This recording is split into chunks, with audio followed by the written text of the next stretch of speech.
خدا باپ کے زندہ و جلال کلام میں سے زندگی بھرا کلام، یوحنا کی انجیل اس کا 9واں باب۔ پھر اس نے جاتے وقت ایک شخص کو دیکھا جو جنم کا اندھا تھا، اور اس کے شاگردوں نے اس سے پوچھا کہ اے ربی، کس نے گناہ کیا تھا جو یہ اندھا پیدا ہوا، اس شخص نے یا اس کے ماں باپ نے؟ یسوع نے جواب دیا کہ نہ اس نے گناہ کیا تھا نہ اس کے ماں باپ نے، بلکہ یہ اس لیے ہوا کہ خدا کے کام اس میں ظاہر ہوں۔ جس نے مجھے بھیجا ہے ہمیں اس کے کام دن ہی دن کو کرنا ضرور ہے۔ وہ رات آنے والی ہے جس میں کوئی شخص کام نہیں کر سکتا۔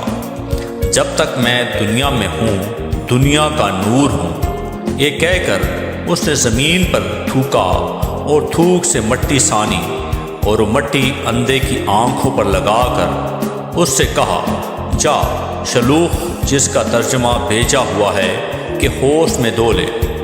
بس اس نے جا کر دھویا اور بینا ہو کر واپس آیا۔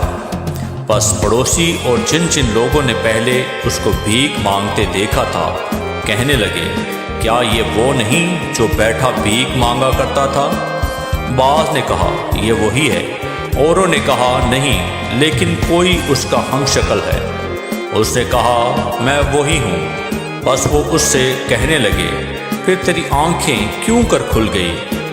اس نے جواب دیا کہ اس شخص نے جس کا نام یسوع ہے مٹی سانی اور میری آنکھوں پر لگا کر مجھ سے کہا، شلوخ میں جا کر دھو لے۔ بس میں گیا اور دھو کر بینا ہو گیا۔ انہوں نے اس سے کہا، وہ کہاں ہے؟ اس نے کہا، میں نہیں جانتا۔ لوگ اس شخص کو جو پہلے اندھا تھا فریسیوں کے پاس لے گئے، اور جس روز یسوع نے مٹی سان کر اس کی آنکھیں کھولی تھی وہ سبت کا دن تھا۔ پھر فریسیوں نے بھی اس سے پوچھا، تو کس طرح بینا ہوا؟ اس نے ان سے کہا، اس نے میری آنکھوں پر مٹی لگائی، پھر میں نے دھو لیا اور اب بینا ہوں۔ بس بعض فریسی کہنے لگے، یہ آدمی خدا کی طرف سے نہیں، کیونکہ سبت کے دن کو نہیں مانتا۔ مگر بعض نے کہا کہ گناہگار آدمی کیوں کر ایسے معجزے دکھا سکتا ہے؟ بس ان میں اختلاف ہوا۔ انہوں نے پھر اس اندھے سے کہا کہ اس نے جو تیری آنکھیں کھولی، تو اس کے حق میں کیا کہتا ہے؟ اس نے کہا، وہ نبی ہے۔ لیکن یہودیوں کو یقین نہ آیا کہ یہ اندھا تھا اور بینا ہو گیا ہے، جب تک انہوں نے اس کے ماں باپ کو جو بینا ہو گیا تھا بلا کر ان سے نہ پوچھ لیا کہ کیا یہ تمہارا بیٹا ہے جسے تم کہتے ہو کہ اندھا پیدا ہوا تھا؟ پھر وہ اب کیوں کر دیکھتا ہے؟ اس کے ماں باپ نے جواب میں کہا، ہم جانتے ہیں کہ یہ ہمارا بیٹا ہے اور اندھا پیدا ہوا تھا، لیکن یہ ہم نہیں جانتے کہ اب کیوں کر دیکھتا ہے، اور نہ یہ جانتے ہیں کہ کس نے اس کی آنکھیں کھولی۔ وہ تو بالغ ہے، اسی سے پوچھو، وہ اپنا حال آپ کہہ دے گا۔ یہ اس کے ماں باپ نے یہودیوں کے ڈر سے کہا، کیونکہ یہودی یکا کر چکے تھے کہ اگر کوئی اس کے مسیح ہونے کا اقرار کرے تو عبادت خانے سے خارج کیا جائے۔ اس واسطے اس کے ماں باپ نے کہا کہ وہ بالغ ہے، اسی سے پوچھو۔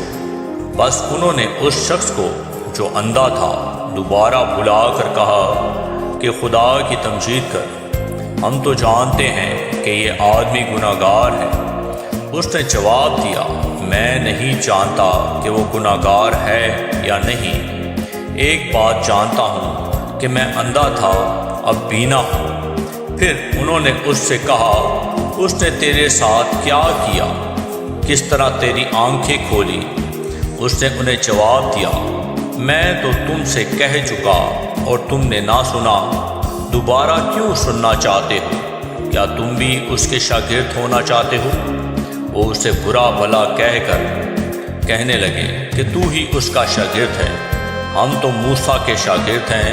ہم جانتے ہیں کہ خدا نے موسیٰ کے ساتھ کلام کیا ہے، مگر اس شخص کو نہیں جانتے کہ کہاں کا ہے۔ اس آدمی نے جواب میں ان سے کہا، یہ تو تعجب کی بات ہے کہ تم نہیں جانتے کہ وہ کہاں کا ہے۔ حالانکہ اس نے میری آنکھیں کھولی۔ ہم جانتے ہیں کہ خدا گناہ گاروں کی نہیں سنتا، لیکن اگر کوئی خدا پرست ہو اور اس کی مرضی پر چلے تو وہ اس کی سنتا ہے۔ دنیا کے شروع سے کبھی سننے میں نہیں آیا کہ کسی نے جنم کے اندھے کی آنکھیں کھولی ہوں، مگر یہ شخص خدا کی طرف سے نہ ہوتا تو کچھ نہ کر سکتا۔ انہوں نے جواب میں اس سے کہا، تو تو بالکل گناہوں میں پیدا ہوا، تو ہم کو کیا سکھاتا ہے؟ اور انہوں نے اسے باہر نکال دیا۔ یسوع نے سنا کہ انہوں نے اسے باہر نکال دیا، اور جب اس سے ملا تو کہا، کیا تو خدا کے بیٹے پر ایمان لاتا ہے؟ اس نے جواب میں کہا، اے خداوند، وہ کون ہے کہ میں اس پر ایمان لاؤں؟ یسوع نے اس سے کہا، تو نے تو اسے دیکھا ہے، اور جو تجھ سے باتیں کرتا ہے وہی ہے۔ اس نے کہا، اے خداوند، میں ایمان لاتا ہوں، اور اسے سجدہ کیا۔ یسوع نے کہا، میں دنیا میں عدالت کے لیے آیا ہوں، تاکہ جو نہیں دیکھتے وہ دیکھیں، اور جو دیکھتے ہیں وہ اندھے ہو جائیں۔ جو فریسی اس کے ساتھ تھے انہوں نے یہ باتیں سن کر اس سے کہا، کیا ہم بھی اندھے ہیں؟ یسوع نے ان سے کہا کہ اگر تم اندھے ہوتے تو گناہ گار نہ ٹھہرتے، مگر اب کہتے ہو کہ ہم دیکھتے ہیں، بس تمہارا گناہ قائم رہتا ہے۔ آمین۔